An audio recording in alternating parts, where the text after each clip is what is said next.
और आज हमारे बीच में जो कीमती टाइम निकाल के पहुंचे हैं हमारे चीफ गेस्ट मोहित पाल जी और साथ विनोद वर्मा जी के लिए साहब जबरदस्त तालियां, साहब तालियां का महल हो। और एक जबरदस्त तालियां साहब जिनकी बदौलत हम यहाँ तक पहुंचे, उस ऊपर वाले के लिए, वाहेगुरु के लिए, मेरी माता रानी के लिए साहब जबरदस्त तालियां। साहब नाम की बात करूं, नाम मोहित प्रजापति और पानीपत हरियाणा से बिलोंग करता हूँ। इस बिजनेस को साहब अपनी मोमोज की रेडी के साथ साथ शुरू किया था।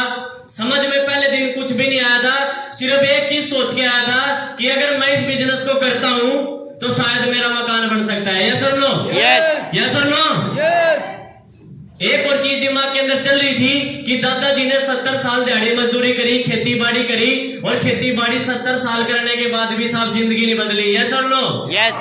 जिस टाइम भी साहब कोई भी प्रॉब्लम हो जाती थी तो साहब दूसरों से पैसे मांगने पड़ते थे।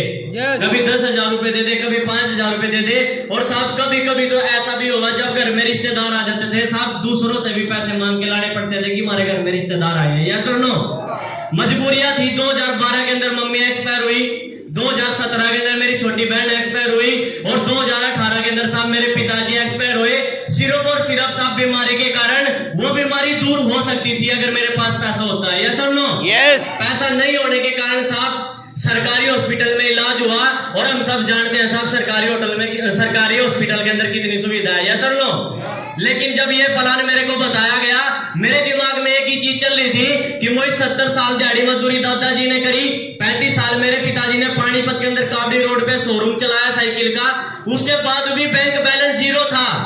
अगर मैं इस रेडी को लगाता रहा तो साहब ये डेफिनेटली फाइनल है कि जब जिस दिन मैं इस रेडी को छोड़ूंगा साहब मेरा भी बैंक बैलेंस जीरो होगा। यस और नो? यस और नो? लेकिन इस बिजनेस के अंदर साहब सबसे खूबसूरत बात एक है, ये बिजनेस नॉमिनी राइट है। आज हम जितनी भी मेहनत करेंगे साहब आने वाले समय में साहब वो खराब नहीं होगी। अगर हम भी नहीं रहे तो भी साहब अपने फैमिली के नाम पे डीटीएम से पैसा जा सकता है साहब।